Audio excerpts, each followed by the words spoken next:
Joe Traina, who was arrested last night at the Democratic Party meeting in Richmond County. Why? Good question. He'll tell you about it when we return. Yeah. For showing up, I mean, you apparently had some kind of restraining order against you? No, that's the thing. There hasn't actually been a restraining order. There hasn't been a warrant for my arrest or anything. I was asked to leave the last meeting, which was held at the Union Hall, and nothing was filed from that aside from just me being asked to leave. So I left the meeting. I received a letter that was supposedly banning me from party participation for no less than 7 years and a battery of mental health review. So that, and the letter itself, I still have a question. I still haven't received a response from the state party. No one at the county, executive committee is discussing with me, the validity of it. Like, what's the legal trappings to this? And the officers wouldn't give me that either. Their answer to me was that they had received a call, and I understand how that works. You get a call, sheriff's department gets a call, and they have to make they make some sort of justification or some sort of reasoning as to who's the offender here, who's disturbing the peace, what have you, and they make their calls based on that. My question was each time was, can you look at this letter and tell me where it is I'm actually where my due process is here, because there is a process for getting rid of members. There's a process for expelling people from the party if they haven't gone through this process. They haven't gone through the process. Look, the tough part about all this, because I know that you're not swimming in money, and neither are the Democratic Party. But have you thought about getting an attorney? I've got attorneys, and I've got we're working to build a legal defense fund because this is bigger. We're featured in some national media. Paste Magazine did it. Do you have the legal defense fund set up yet? Because I'm in for 50. Okay, all right, great. Hey, I've already got some. Yeah, no, it's not set up just yet. That actually, being arrested last night meant that now, the fees are becoming more. It's time is of the essence. Yeah, I mean, more real. So. Last night, where was the meeting? It was at the Democratic headquarters, which is not the same place as last month. On Green Street. Correct, 11th and Green. Mm-hmm. And so, what time of night was this? This was between 7 and 9. So when you walked in, did they say leave? There was an officer that wanted to talk to me, sort of to the side. A police officer was inside the meeting, and I wanted to talk to him about my letter if I was being made to leave, and then he asked me and the chair, Matessa, to go outside and discuss. Which there was no discussion really once we got outside. Once we were outside, then it was just more cop cars, and actually the same officer from last month was eager to put me in the back of his cruiser. So I don't have his name, otherwise I might give it. But he was, and he made some comments that last night that he didn't appreciate, getting his bad side on YouTube. So I understand that. And all told, I understand that Richmond County. They asked you to leave. Yeah. They arrested you. I mean, the only outside time they arrest you is if you say no, I'm not going to leave. Right. So that wasn't he wasn't arresting me inside the building. I was outside the building on the sidewalk, asking for some sort of process here when I was handcuffed. Okay. Right. Is running for Congress in the 12th district. He's one of I think what now 4 or 5. 3 Democrats, 5 total. Yeah. 3 Democrats in the field on that side. And does this, by the way, this conflict that you're having with the local Democrat Party affect your position with Trent's campaign? Well, Trent believes, I believe in Trent, and Trent believes in what we're doing as far as the progressive movement here in Augusta and across the district. And it's not even ideological. It really doesn't come down to any particular platform. We just need the thing to work. We need it to work correctly. We need it to work with integrity. Is this event sidetracking you from your position, or are you going to have to step aside? I'm just curious. No, and part of the reason is because we understand that's the whole point. They want to divide our team. Right after they first ejected me from the meeting, we got a lot of questions of, is he still going to be the manager? Are we you're going to have to cut him? And Trent's answer was no. Obviously, he's effective, and that's why he's a threat, and that's why they're trying to get rid of me. So the official charge is trespassing. Right. So that's the charge I'll have. And you were taken to jail last night, locked up. And how long were you in? I was there for maybe 3 hours total. and you bond it out. How much is a bond on a trespassing charge? It was $285. 285. Was that 10% of 20? Yeah, I think it must have been so that was $28.50. Bond fee. Okay, yeah. right. So cash bond, which we're going to do something about legislatively. We got to fix cash bond. All right, cash bail. Anyway. Well, the reason that's important, if you were a homeless person, you'd still be sitting there. Yeah. And a homeless person that just didn't have the network of folks that could bring, have the means for that kind of thing. I'm sitting there next to guys that, I'm fighting for outside of jail because I understand that they're in a rut. There were two young guys just in the wrong place at the wrong time. It's just a lot of this stuff where you get picked up, maybe you're down on your luck, or, maybe you're in a situation where you'd like to do better. You'd like to do better for yourself. But it makes it even harder. You're stuck in there and your freedom's taken away. Your resources, your ability to do better is immediately taken away. It's made far worse. So, I'm taking it as an education. I've taken it as an education. And I talked about Trent when I was in there. So I'm campaigning 24/7 regardless. Lock me up, ban me, call me crazy. It's your belief, it's your premise that the reason they're coming after you so hard is because you represent a true ideological purity in your political movement. You're not about country club. You're not about who you know. You're not about who your family is. You're about progressive change in government. Yeah. And your belief, your admonition, is that the people that are doing all this to you are good old boys that don't want their kingdom toppled. Well, that's one way to put it. Yeah, I don't want to get too in the weeds on the semantics. Some of those things, I don't know that it's not really a purity thing. We want the thing to work, and it should work for everyone. It's we should be operating this democratic republic with those principles in mind. That you show up, you play by the rules, you adhere to the bylaws, and you can move things along. Bureaucracy is difficult as is. We don't need to add corruption and lying and. You think a bunch of stodgy folks that have been around for a long time. And by the way, some of them are older than others, but age is not necessarily what's the indication here. Right. It's just they've been in place for a long period of time. Right. You think that they've gotten lazy and that they've gotten complacent. Yeah. And because they live in a county that's majority minority, they've kind of got the victory sewn up, and the rest of it they don't really care about. Well, there's parts to that, of course. They do take advantage of the fact that, yes, we're majority minority, so it's easy to, run a Democrat in certain areas. But it's even then, it's not so much even about the Democrat title; it's about who you know. And so, in this area, different neighborhoods, have different weight and different influence. That has nothing to do with ideology. It has nothing to do with, really holding to democratic values. It has everything to do with, the who the more good old boy sort of network here that's built of, beyond the last 30 years. What we do is we threaten that network of the same donors, the same leaders. Last night we had the 7th commissioner there. The last meeting we had districts 1 and 2 there. There's lots of ministers.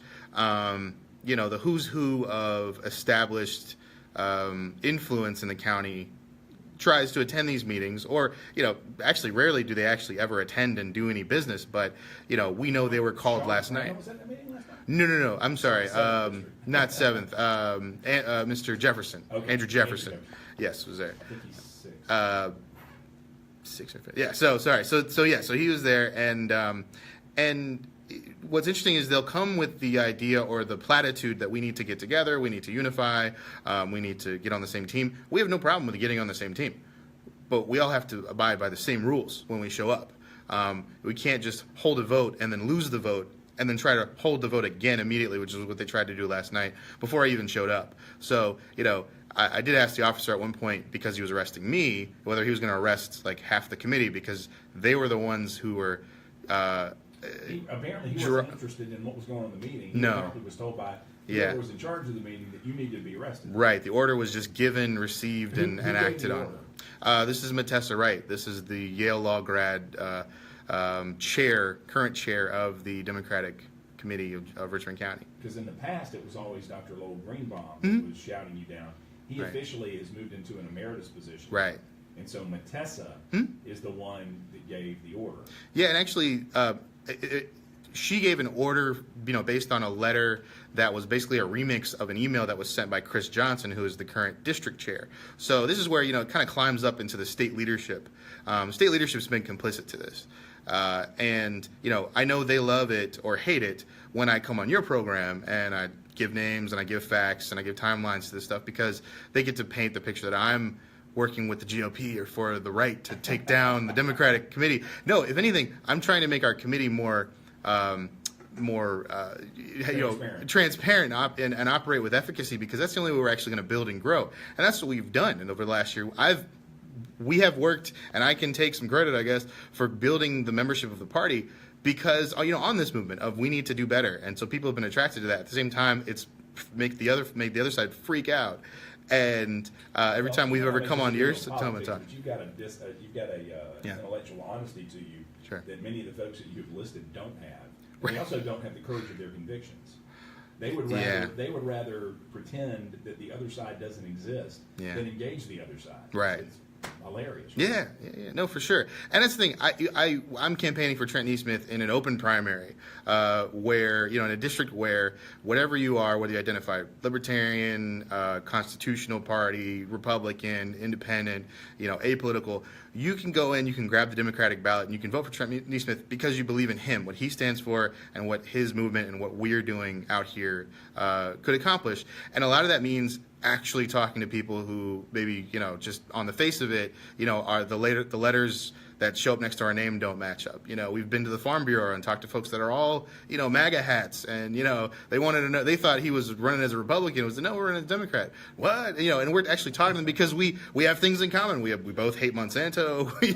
We hate, negligence from state and federal government when it comes to looking out for farmers and small businesses. So, these are the kinds of things that if we talk issues, we can get around the 24-hour commercial media talking points that just want to divide us across the board. So where does it sit right now? You were arrested for trespassing. They've got another Democrat Party meeting next month, I guess. Mm-hmm. Are you going to show up for that? That's a good question. I don't think I want to get booked again. Right? Between now and then, let's see, my court date will be just beyond that, April 17th. So, no, having been booked, I'll definitely stay away from those functions. But that's where this, what I'm a part of here is playing out exactly how they want it to. So, we get to see what they wanted. They wanted to damage the campaign. So they've effectively, they've tried to ban me. Now they've tried to have me arrested. They've gotten me arrested. You think this is part of an effort to damage Trent's campaign? Oh, absolutely. No doubt. Who are the locals pushing for if they're not pushing for Trent? Well, Chris Johnson is the district chair from Augusta who last night voiced his support for Bob Ingham in the meeting. Bob Ingham is someone who's run for office before plenty of times here in the area, and he'll be at the top of the ballot on May 22nd. Which you're not supposed to do that if you're a party official in the middle of a meeting. You're not supposed to advocate for anyone in pre-primary, and that's what he did. So to me, Bob knows my name. Bob knows you.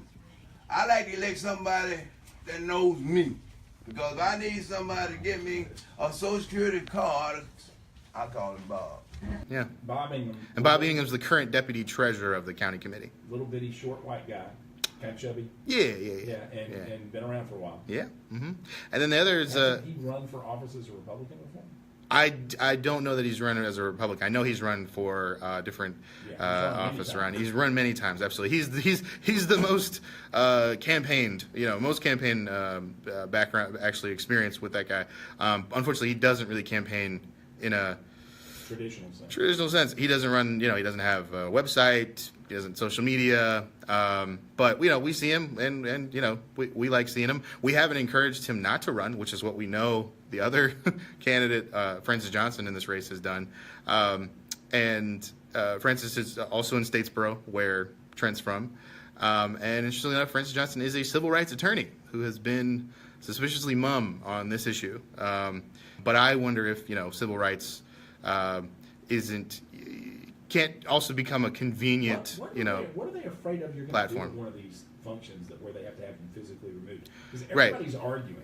Yeah. I mean, Jared Gay and our buddies, they're engaged, man. They're debating. Yeah. What do they think Joe Traina is going to do that Right. bothers them so much? So here's what's so funny about the allegation in the letter that they wrote that I was crazy and I was disruptive and I need to be removed because I was like a threat to safety is I've rarely if ever been the loudest voice in the room. If anything, for a long time I was between these two parties of, you know, the folks that have been there for a long time who I worked with for years and the newer folks who I just knew needed, you know, deserved a seat at the table.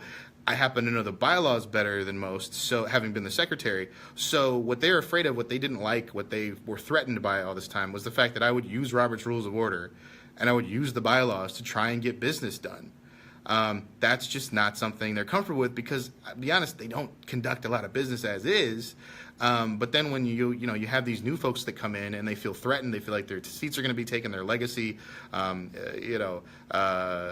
leadership, legacy influence is going to be taken from them. Some financial, I'll be honest, there's some money flow. There's a money flow issue here as well. For years, the money went from Lowell Greenbaum to Paul King, the person who owns the building that we rent out from.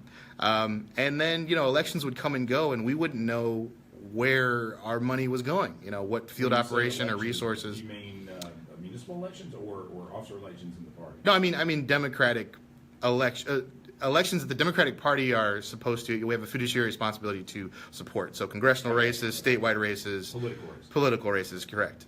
To attempt to continue to get the party leadership to lighten up a little bit. What's your game? Get them to lighten up, yeah. Well, what's funny is, so my name is still on the membership roster. It's very strange. I should be a member in good standing. So what we'll be doing is we'll be using the process as is designed, as we always have, and continue to take our complaints to the state leadership and try and get a response from county leadership as well. It's not just about me. We have recent elections that we were successful at forcing them to carry out, which we still have a lot of problems with. Just the way they were, there were multiple ballots. They tried to do an amalgam of caucus and ballot elections, which you can't do that. At one point, they tried to say that the local board of elections was actually part of it, and I reached out to Lynn Bailey, and she confirmed with me that they were not at all. So these weren't elections that we have much faith in. So it's very difficult to conduct business at all. But at this point, there's so much malfeasance and obvious obstruction and corruption with current leadership that we expect that the state needs to jump in. Even the DNC. Recently, the DNC signed on this Unity Commission agreement with folks because this problem is not unique, unfortunately, to Richmond County. It's happening all over the country. In other ways, what's unique about us is we've been documenting this for over a year now. So we've got a lot of information. We've got a lot of backing for our case here. And so we'd like to see perhaps if, maybe District 12, Richmond County could be, ground zero, could be could play an important role in addressing the national party's problems. Okay. Yeah. Well, listen, I appreciate your diligence. God bless you. We don't agree on politics, but everyone should have the right to participate and everyone should have the right to be heard. And, I don't know what I'm not sure whose cornflakes you went wee-wee in, but I'm kind of getting a kick out of the fact that you're making a bunch of old codgers sweat. Yeah, well, and these parties are the gatekeepers to a lot of, government. So, All right. Gotta run. Thanks, Joe. Thanks, Appreciate man. it.